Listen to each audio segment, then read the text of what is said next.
Hello everyone, this is Sujit Kumar Jha और इस lecture video में हम लोग क्वेश्चन नंबर 136 को देखने वाले हैं। देखिए, मैकेनिक्स के इस क्वेश्चन में ऑथर क्या कहना चाहते हैं। A small body A start sliding from a height small H down an inclined groove passing into a half circle of radius h by 2. Assuming the friction to be negligible, find the velocity of the body at the highest point of this trajectory. ठीक है, after breaking off the groove. देखिए, इस question में क्या कहना चाह रहे हैं, पहले आपको क्वेश्चन को समझना होगा कि ये जो है ये कुछ इस तरीके से हाफ सर्कल बना रहा है ना। थोड़ा सा और इसको ऊपर लेके चले जाते हैं। ये ऐसा कुछ है, ये इसका जो वैल्यू है ये स्मॉल एच दे रखे हैं और इसका जो रेडियस है वो स्मॉल एच बाई 2 है। यहाँ से एक ब्लॉक को गिरा दिया जाता है, ठीक है। ब्लॉक को जब छोड़ा जाता है तो यहाँ पर जो इसका स्पीड होगा वो क्या होगा, रूट अंडर 2gh, ये स्पीड हो जाएगा।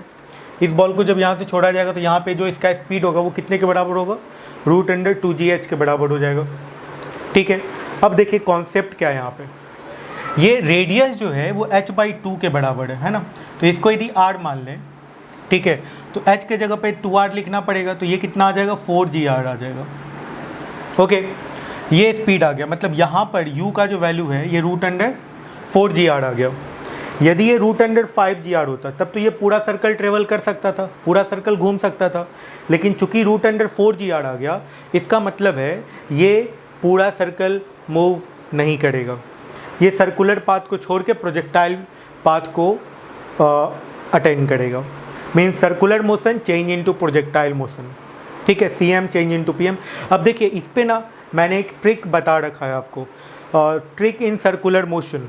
आप प्लेलिस्ट में जाइएगा और सर्कुलर मोशन का जो ट्रिक है वो देखिएगा, बहुत यूनिक ट्रिक है और उससे ये क्वेश्चन बहुत ही आसानी से सॉल्व हो जाने वाला है। उस ट्रिक का नेक्स्ट वीडियो मैं आने वाले टाइम में बहुत जल्दी ही अपलोड करने वाला हूँ और वो जब अपलोड हो जाएगा तो और भी बहुत आसान हो जाएगा सर्कुलर मोशन आप लोगों के लिए, ठीक है। लेकिन तब तक के लिए वो वीडियो आप देख लीजिए और उससे बहुत ही आसानी से ये क्वेश्चन सॉल्व हो जाता है। कैसे हो जाता है मैं बताता हूँ यहाँ पे। देखिए u का वैल्यू कितने के बराबर हो गया, रूट अंडर 4gr के बराबर। अब ये पूरा सर्कल तो मूव करेगा नहीं क्योंकि 5gr तो है नहीं, तो सर्कल को कहीं ना कहीं छोड़ेगा। मान लेते हैं कि वो यहाँ पे छोड़ता है, ठीक है, मान लेते हैं कि वो यहाँ पर छोड़ता है, ये अल्फ़ा एंगल ट्रेवल करने के बाद छोड़ता है।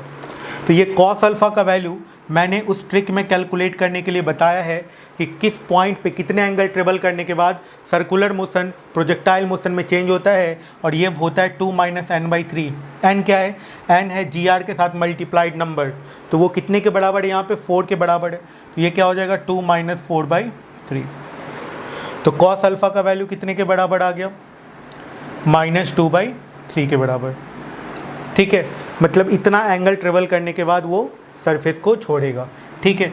ये एंगल को मान लेते हैं थीटा, तो अल्फ़ा का वैल्यू कितने के बराबर होगा, π/2 + थीटा के बराबर होगा, ठीक है। तो अब देख लेते हैं कि हॉरिजेंटल से ये कितना एंगल ट्रेवल करने के बाद ये सरफेस को छोड़ेगा, इस सर्कुलर पाथ को छोड़ेगा, प्रोजेक्टाइल मोशन में आ जाएगा। तो वो कैलकुलेट करने के लिए हम लोगों को क्या कैलकुलेट करना पड़ेगा, देखिए, तो कॉस अल्फ़ा को लिख देते हैं cos π/2 + theta and that is equal to -2/3। Cos π/2 + theta क्या हो गया, minus sine theta that is equal to -2/3। तो साइन थीटा का वैल्यू कितने के बराबर आ गया, 2/3 के बराबर, ठीक है। तो ये यदि r है तो ये कितने हाइट पे ये सर्कल को छोड़ेगा ये कैलकुलेट हो जाएगा, है ना। तो ये कितने हाइट पे सर्कल को छोड़ेगा, ये कितने के बराबर आ जाना है, r sin थीटा के बराबर, है ना। ये r sin थीटा के बराबर आ जाएगा, ये रेडियस के बराबर है, मतलब कितने यहाँ से बेस से कितना हाइट ट्रेवल करने के बाद यहाँ पे सर्कुलर मोशन प्रोजेक्टाइल मोशन में कन्वर्ट होने वाला है, r + r sin थीटा। ये हाइट ट्रेवल करने के बाद y लिख देते हैं, इसको y1 कर देते हैं, ये सरफेस को सर्कुलर मोशन को छोड़ने वाला है। तो ये कितने के बराबर आ गया, r + 2r/3 and that is equal to 5r/3, ठीक है। अब यहाँ पे इसका वेलोसिटी v होगा, ठीक है। वो v कितना होगा कैलकुलेट कर लेते हैं। देखिए अब यहाँ पर जो इसका स्पीड होगा, जब ये टॉप मोस्ट पॉइंट पे पहुँचेगा तो इसका वर्टिकल स्पीड तो 0 हो जाना है। वर्टिकल स्पीड तो क्या बचना है, सिर्फ हॉरिजेंटल स्पीड बचना है।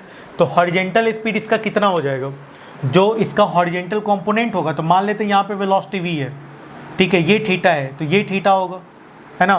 तो इसका जो ये जो कंपोनेंट होगा v साइन थीटा, यही इसका स्पीड होगा मैक्सिमम हाइट पे, ठीक है। क्योंकि देखिए ये v स्पीड बचा, जो इसका हॉरिजेंटल स्पीड होगा वही बचेगा ना मैक्सिमम हाइट पे, क्योंकि वर्टिकल स्पीड तो 0 हो जाना है, तो v साइन थीटा बचेगा, ठीक है। तो v निकाल लेते हैं, साइन थीटा से मल्टीप्लाई कर देते हैं, ऑलरेडी कैलकुलेटेड है, फाइनल आंसर आपका आ जाएगा। तो v का वैल्यू निकाल लीजिए। यहाँ पे स्पीड कितना था इसका, √4gr था। तो 5r/3 ट्रेवल करने के बाद इसका स्पीड क्या हो जाएगा, तो v² = u² - 2gh, ये फॉर्मूला होता है, ठीक है। तो यहाँ पे आप v² का वैल्यू कैलकुलेट कर लीजिए, v का वैल्यू कैलकुलेट कर लीजिए। देखिए कैलकुलेट करते हैं, तो v² का जो वैल्यू आएगा, u का वैल्यू कितना है 4gr हो जाएगा, u की जगह पे √4gr आपको पुट करना है, -2g × h, h के जगह पे क्या पुट हो जाएगा, h के जगह पे हो जाएगा कितना पुट, ये कितने के बराबर है 5r/3 के बराबर था ना, 5r/3 के बराबर था, 5r/3 के बराबर था। तो v² का वैल्यू कितने के बराबर आ गया ये देख लीजिए। तो ये हो गया 12, ये हो गया 10, मतलब 2gr/3, ये हो गया v² का वैल्यू, ठीक है। तो v² का ये वैल्यू आ गया। अच्छा 2r को क्या लिख सकते हो आप, h को आपने क्या लिखा था, ठीक है, h को आपने क्या लिखा था, h/2 को r लिखा था, तो h को क्या लिखोगे आप 2r लिखोगे, ठीक है। तो यहाँ पे क्या लिख सकते हैं इसको gh/3, है ना। तो v का वैल्यू कितना आ गया √gh/3। तो इसका जो हॉरिजेंटल स्पीड है v साइन थीटा, यही तो मैक्सिमम हाइट पे स्पीड है। तो इसका जो फाइनल आंसर होगा वो कितने के बराबर होगा, v साइन थीटा के बराबर, और ये कितने के बराबर होगा 2/3, क्योंकि साइन थीटा का वैल्यू 2/3 आया हुआ है, 2/3 × √gh/3। This is the final answer. Thank you.